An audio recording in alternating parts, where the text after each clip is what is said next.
Hello, I'm Mark Matousek, and I'd like to read you the preface from my book, Mother of the Unseen World, The Mystery of Mother Meera.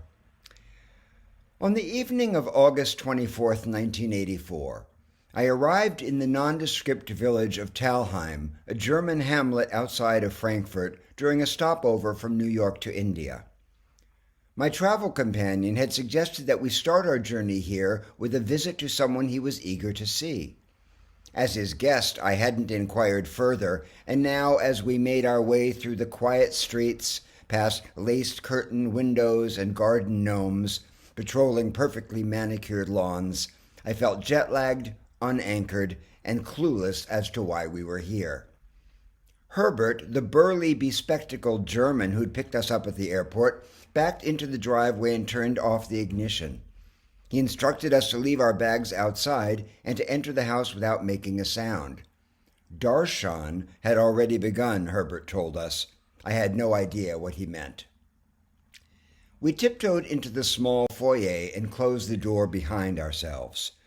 No sooner had I slipped off my shoes, following my friend's lead, than my ears were filled with a strange buzzing sound, like a swarm of bees or static on the radio.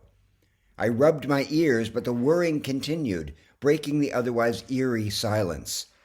I glanced at my friend, who grinned at me, nodded his head, and gestured for me to follow him up the stairs.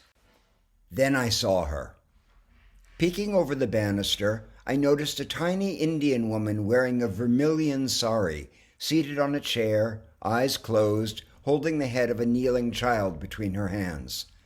Her dark face was serene, her shoulders slightly hunched as she touched the boy's temples, the two frozen in a strange tableau.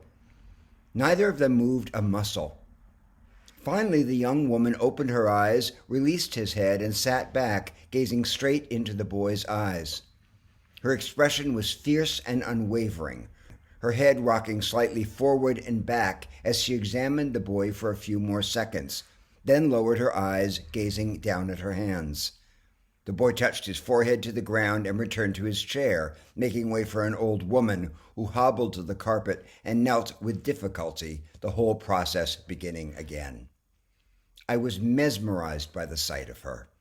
I knew immediately, without knowing how I knew, that this woman was unlike anyone I had seen before, qualitatively different, as if she belonged to another species. I recognized viscerally, not rationally, as one would acknowledge a taste or a smell, that she was something other. Her stillness, her silence, the curve of her shoulders in silhouette, or more than that, the atmosphere that surrounded her, reminded me of something enormous and ancient, like a mountain. I sat down on the stairs and closed my eyes.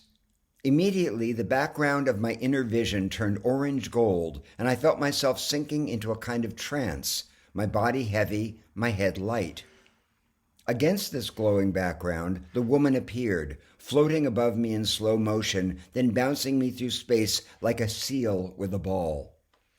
I was aware of being somewhere beyond myself, observing from an odd remove as she soared back and forth, teasing me, pulling me further and further from my ordinary mind. The Baal Shem Tov, a Hasidic master who lived 300 years ago in Poland, compared his first spiritual experience to turning around and stepping out the back door of his own mind. At 7:30 p.m. on that summer night, I stepped through the back door of my own. With no preparation whatsoever, I was shaken to the core, changed in a matter of seconds from a man who believed he knew the world to a person aware that he knew next to nothing. My friend touched my shoulder. I opened my eyes. The space in front of the woman was empty. It was my turn. She was waiting for me. I was tempted to stand up and run down the stairs. Instead, I managed to get to my feet and kneel down in front of her. Feeling awkward and ridiculous, I lowered my head and her fingers came to rest on my temples, gripping my skull like a vice. Without intending to, my hands found her feet through the folds of her sari. They were cold and small as a child's, and I touched them as she held my head, focusing on the threads of gold in her hem. Aside from the embarrassment of kneeling in front of another person for the first time in my life, I felt nothing as I waited for her to finish. I did my best not to breathe too loudly and counted the seconds until it was over. Finally, she released my head. I sat back on my heels and looked into her dark eyes.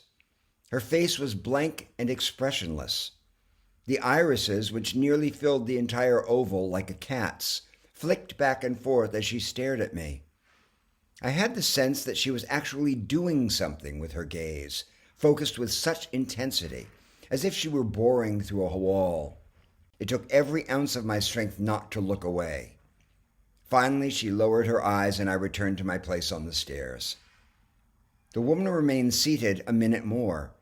When no one else came forward, she stood, bringing the small group to its feet, and made her way slowly up the stairs, eyes lowered to the ground, followed by the female attendant who had been seated at her side. The small house emptied within minutes. My friend led me down the narrow staircase to the basement kitchen and told me to wait there. My head was in turmoil. No sooner was I alone than I began to deconstruct my experience on the stairs. I was stressed, exhausted, hallucinating. I'd been influenced by my friend's poetic descriptions of spiritual life in his native India. I was swept up by the strangeness of seeing this woman holding other people's heads in silence. I ticked off a list of rational explanations for what had happened. Then my friend poked his head through the doorway and said, "Mother Meera will see you now." That's how my journey with Mother began, and I hope so much that you enjoy Mother of the Unseen World, the Mystery of Mother Meera. Thanks so much. Bye-bye.